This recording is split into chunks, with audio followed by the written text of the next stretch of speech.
And we're sort of coming to the end of our interview, our time together. And I was curious if you had any. You've been doing it all along, actually, and so, but some specific tips for therapists when working with issues of sexuality, things that they should be considering as they go into this process. I think firstly just to be aware of our own kind of barriers or limits in some way.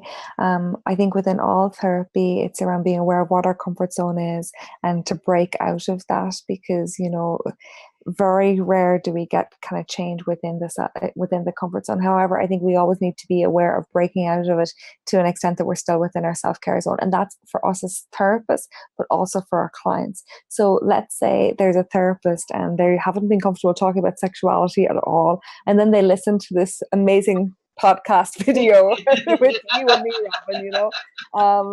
That is sarcasm, just in case anybody thinks that I'm anybody's diagnosing me with narcissism right now. Yeah. This, and they kind of go, okay, right, I'm going to go out and I'm going to be talking about everybody about sexuality, and that may be too big of a gap for that, too big of a jump for that therapist from what their comfort zone is. That if they go outside their self-care zone, they're actually kind of in a danger zone, and they're at risk of traumatizing themselves and possibly traumatizing their clients, because if it's too big of a leap, and if the therapist isn't able to kind of hold the space and the content that might bring up for the client, that's going to be too much.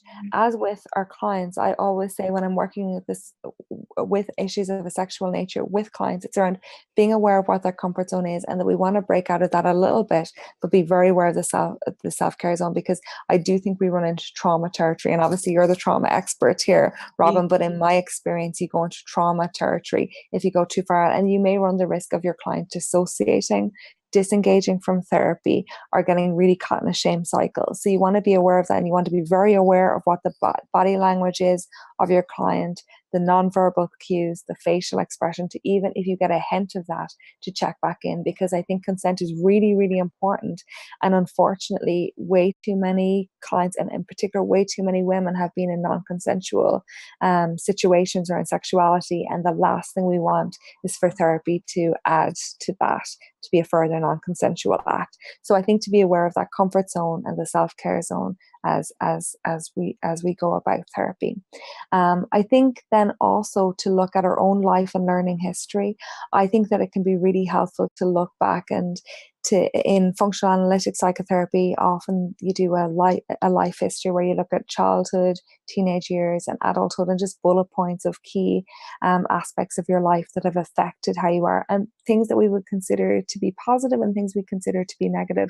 And I think it can be useful to think about that in terms of sex and sexuality as well, of have we had experiences of things that we've heard that have been kind of quite affirmative to us, or that have been quite shaming to us, because whether we're aware of them or not, they're affecting who we are as people and as therapists, and they're often affecting the work that we're doing with clients. So to take a look through that, I think can be really helpful for a therapist to do for themselves, and also that can be a really helpful thing to bring to clients and to ask clients to do that. But I would say that with the caveat of never ask the client to do that exercise without having done it yourself, because I think having gone through it yourself, you're aware of just how evocative it can be. And I think bringing that level then of compassion, because you've walked the walk, to ask clients to do that, it can be incredibly powerful. And again, outside the comfort zone, yet within the self-care zone. For some clients, I would ask them to do that at home, but for other clients, I would be asking them to do that within session, because particularly if there's a past history of trauma, I don't want to run the risk of tipping them into that zone.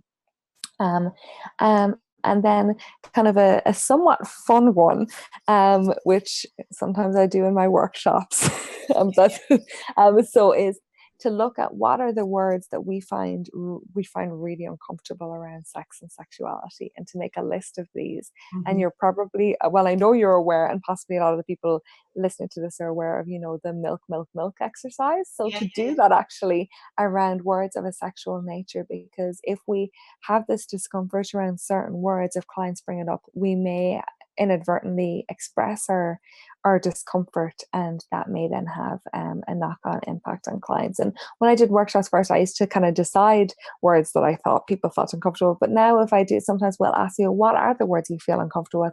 And that can kind of give that kind of exposure element, and it can just help us see these are just words. And of course, based on context, they can bring up a certain internal response to us, and they have some meaning. However, we can break out of that as well. So there's a ton more, but I don't want to overload your listeners with too much thing. Well, yeah, I mean, I think this is why it would be lovely for folks to be able to attend your workshop in the upcoming training, and because these are terrific ideas. And I was chuckling even as you were saying, making a list of words, because all these words were popping into my head that mostly I think are funny, but they're it'd be probably good to take a look at why I think they're so funny, and that kind of thing. So this has been a fantastic interview, Aisling. I'm so grateful that you gave us some time today to talk about this, and it's a nice teaser for the work that you do in your workshops around these issues. And I'm really looking forward to attending and hearing more about this. So I just want to extend my gratitude and thank you for coming today. And thank you, Robyn, to you, Interpraxis, for asking me, because as I said, I think this is something that we're always talking about, but rarely talking about at a level of depth. So it's been really enjoyable. And even some of the questions have kind of planted some seeds for me. So I've really appreciated having this conversation. And I also hope that at least some people watching this, that I might get a chance to meet them in person in San Diego. Yeah, wonderful.